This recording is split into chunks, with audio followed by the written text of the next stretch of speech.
আমরা ইতিমধ্যে গতকালকে মাননীয় প্রধানমন্ত্রী আমাদের পররাষ্ট্র প্রতিমন্ত্রীকে নির্দেশ দিয়েছেন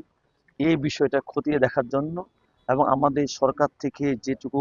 প্রতিবাদ করা উচিত আগামীতে যেন আমাদেরকে এইভাবে ফ্লাশ ফায়ারে তাদের গেট খুলে দিয়ে আমাদেরকে এইভাবে বন্যা কবলিত অবস্থা না ফেলে, সেই জন্য কিন্তু গতকালকেই মাননীয় প্রধানমন্ত্রী নির্দেশ দিয়েছেন এবং সেই হিসাবে আমরা আমাদের কাজ করছি। অতএব একটা জিনিস মনে রাখবেন, আমরা স্বাধীন সার্বভৌম বাংলাদেশ, সেখানে আমরা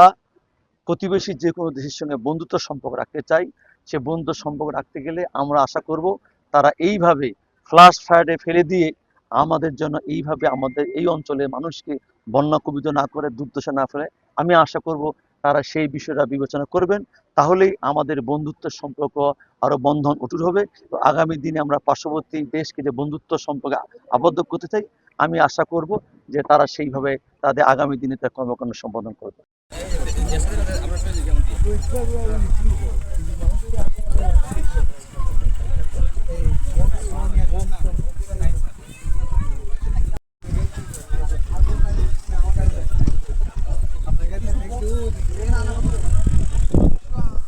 কমিটি একটা গঠন প্রস্তাব দিই স্যার,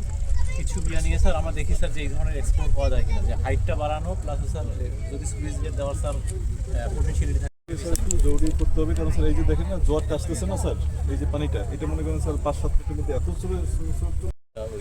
চাকমা থার্ড যেটা স্যার, তাহলে ওরা যেরকম করছে তা আমার তো এখানে এরকম কিছু এটা যদি ব্যারেজ করতে পারেন স্যার, আপনি যদি তিস্তা ব্যারেজের মতো পরিকল্পনা নিয়ে এখানে একটা জলাধার করে আটকে দিতে পারেন তাহলে এগুলো বেস্ট স্যার। এটা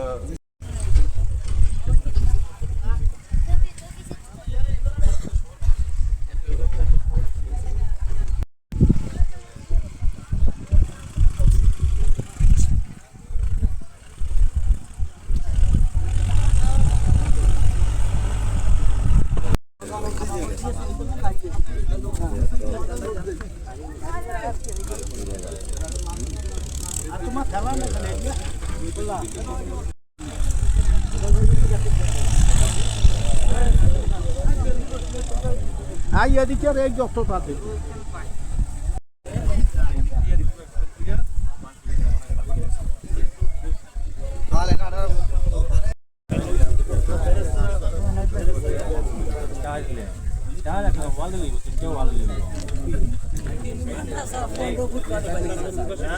তিন ঘন্টা স্যার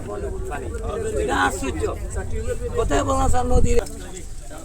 আপনি জানা জংশন করে আপনি রওনা দিয়ে গেলে আমরা ঠিক দুটোই শুরু করি। হ্যাঁ,